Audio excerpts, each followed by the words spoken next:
प्रतिनिधित्व कर रहा हूँ। मैं अपनी राजभाषा के विकास से संबंधित सारी बातें पॉइंट वाइज रखने जा रहा हूँ। सबसे पहला, हमारा यह विद्यालय सन 1998 से राजभाषा से जुड़ा हुआ है और यहाँ पर जो सबसे बड़ी उपलब्धि है कि सन 2019 और सन 2021 के लिए हमारे विद्यालय को नराकाश की तरफ से क्रमशः द्वितीय और तृतीय पुरस्कार प्राप्त हो चुका है। हमारे विद्यालय उस समय नराकाश बरेली से अटैच था और 2022 से आपका नराकाश पीलीभीत से इसका जुड़ाव शुरू हुआ है। अब सवाल ये उठता है कि हमारा विद्यालय इस प्रगति पर पहुंचा कैसे, उसके बारे में हमारे पास 3 बिंदु। सबसे पहला ये है कि जो राजभाषा की जो रिपोर्ट तिमाही भरी जाती है, हम प्रत्येक महीने की 1 तारीख को जो है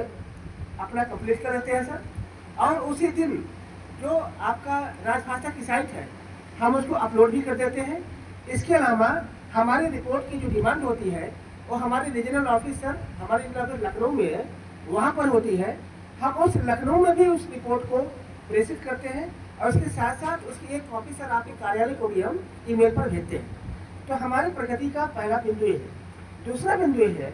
जिस कारण से हमारा राजभाषा एक अच्छे मुकाम पर है, वो ये है कि हम लोग राजभाषा कार्यशाला का आयोजन करते हैं और वो राजभाषा कार्यालय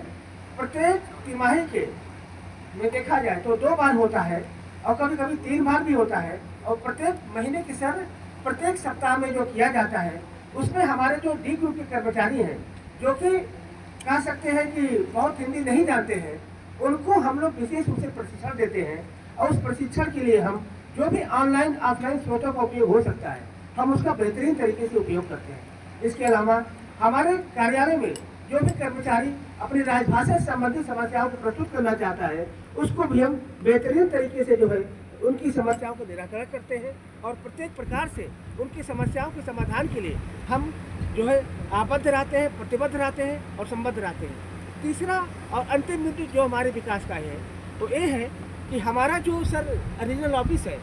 जो हमारा रीजनल ऑफिस जो कि लखनऊ में है, हमारा रीजनल ऑफिस एक जो है राजभाषा निरीक्षण पत्रिका भरवाता तो है ही, हर महीने हमारे पास वहाँ से फ़ोन आता है कि संतोष से बताओ तुम्हारे यहाँ की प्रगति क्या है। तो मैं उस प्रगति को ध्यान में रखते हुए, उनके फ़ोन को ध्यान में रखते हुए मैं प्रत्येक प्रकार से अपने आप को अपडेट करने की कोशिश करता हूँ। हमारा हेडक्वार्टर जो कि नई दिल्ली में है, अब वर्तमान में नोएडा में है, पहले नई दिल्ली में था, वो हेडक्वार्टर भी हमको तमाम प्रकार के निर्देश जारी करता रहता है और उस हेडक्वार्टर के साथ साथ हमारे जो संबंध